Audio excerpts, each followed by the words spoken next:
Here at the Chili Bowl, day number 2, and I am with the many-time sprint car champion and now a promoter of Port City Raceway, Shane Stewart here. And Shane, how are you enjoying the Chili Bowl so far?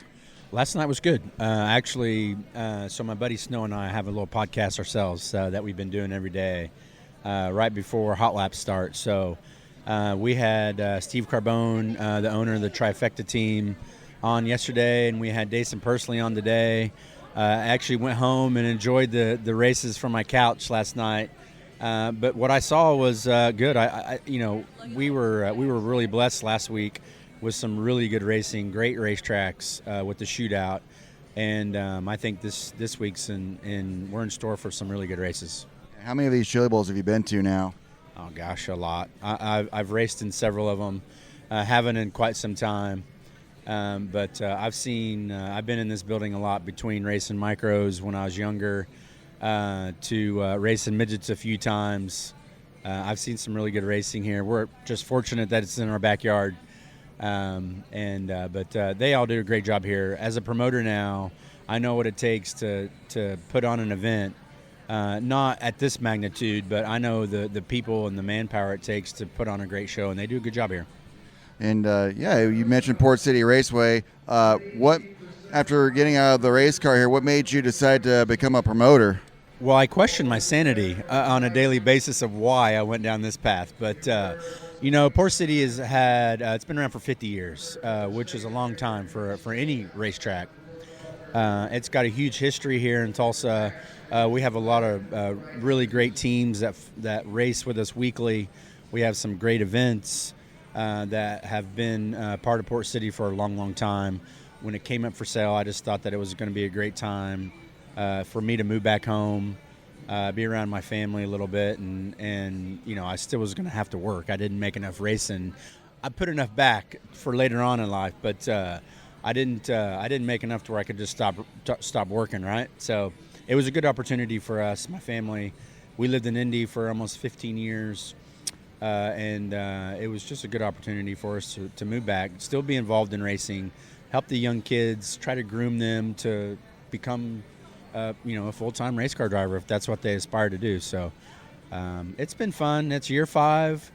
I tell people I don't know if I'm any smarter or dumber. I don't know which one it might be, but I've enjoyed it. I'm starting to dip my toes into the insurance world. Since I've owned the track, I've become really good friends with the guy that helps insure my track, and they've got some great programs that are hugely beneficial to race car drivers and mechanics that do this for a living, and I'm starting to dabble in that a little bit, and once you kind of jump the fence and you see all these other aspects of what happens before the circus comes into town and after the circus leaves, there's a lot to it, and that part of it's been enjoyable to learn. Yeah, you raced and won some races, including a dirt cup back up at Skagit Speedway 20 years ago now. But Kevin has his own racetrack now at Skagit Speedway there. You talked to any of the other promoters out there, including Kevin, to get a little advice? Always, I'm always learning. When they say when you buy a new company, it takes 4 or 5 years to learn all the ins and outs, that's a true statement. It really does. We constantly learn.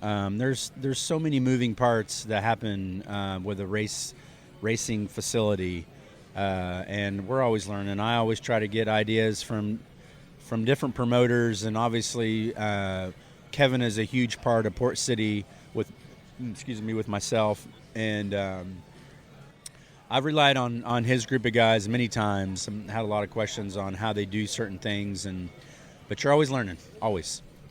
And Port City, big on the micro sprint racing here, which has a lot of the younger crowd also. How's it like dealing with the up and comers, the young generation here? It's honestly one of the best parts to watch a kid come in, get into a junior sprint when they're 7 or 8, and watch them progress and learn just the ins and outs of how to race. Port City is probably one of the better tracks when it comes to micro racing that teaches kids how to race. We have a very unique shaped racetrack. It's always got holes and cushions and slick spots, and it teaches kids how to navigate, how to work traffic, how to keep themselves out of trouble. And that part of it has been really enjoyable to watch some of our young kids go from the junior sprints to the restrictors and have success in the restrictor class, and then move up into the next class and have more, success as well. So that part of it's been fun. You were at WARPA back in November up in Portland there, and Tanner Holmes was one of our guest speakers on use of social media. And social media now, with all the easy access to it there being a major role here, you were asking about what the young kids need to do to utilize that and learn to be marketable and visible. Yeah, well, that's just a huge part of it now. I was in a totally different genre of not having Facebook, not having social media when I first started, racing. So I didn't have to deal with all that. And, you can either look at it as unfortunately or fortunately. That's a huge part of what we do here. You have to have a huge social media presence because sponsors, it's one of the first questions they ask is how many followers do you got on Facebook? How many followers do you have on Twitter or X now? And it's one of the things that makes people that have really good following is to be a presentable person, to talk well, speak well, represent your sponsors well. It's not all about just jumping in the race car and making laps anymore.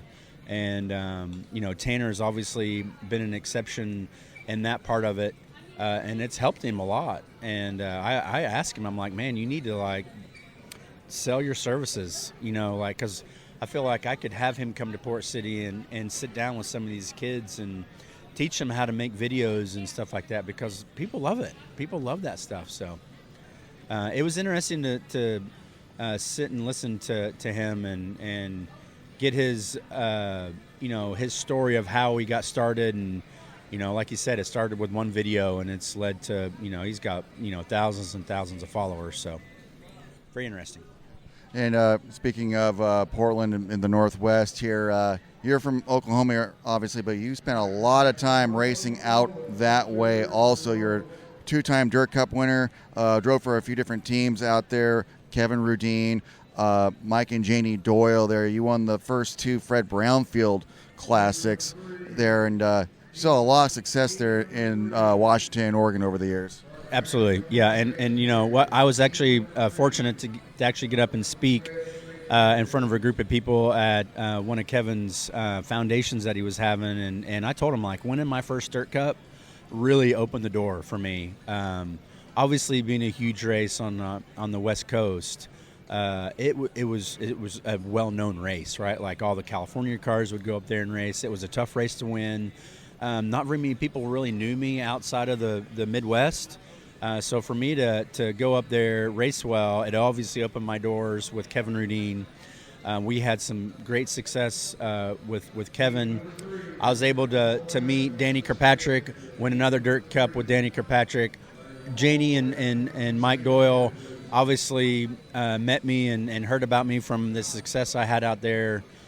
So that obviously opened up another door that led into Paul Silva. So I tell all the kids, listen, to be successful in this industry, it's all about connections and making those connections, getting an opportunity, seizing that opportunity, and I was fortunate to be able to do that. And I raced professionally for 30 plus years, and felt like I had a pretty good career and ended on my own terms, healthy. Which was a lot of race car drivers, successful ones too, aren't that lucky. So, it was. I've had a great career. I've met a lot of great people from the Northwest. I got ties there that will never sever, and it was a huge part of my racing career. And what are things looking like for Port City Raceway this year? Man, we got a great group of people that come and lease our facility. Talon Turner with his big race we start with in March. We got our usual bigger races throughout the summer, our non-wing nationals, our spring fling, our fall brawl at the end of the year. We end our season with a KKM race with Keith Kunas. We kind of have a nice little package, and I don't try to detour off of that path too much. I am gonna try to do a little bit more with the karting. Cage kart world. So we'll see. I mean, we're always trying to venture out and see what different things we can do. I mean, I'm kind of limited on what I can do at my track because we're such a small. I obviously have midget races there. Our main deal is our micros, and we're going to try to dip our toes into the micro world. Well, thank you very much, Shane, and it's great getting to know you over the years and have you race up in the Northwest here, and enjoy the Chili Bowl, and good luck with everything at Port City. Thank you. Appreciate you having me on. And that was Shane Stewart.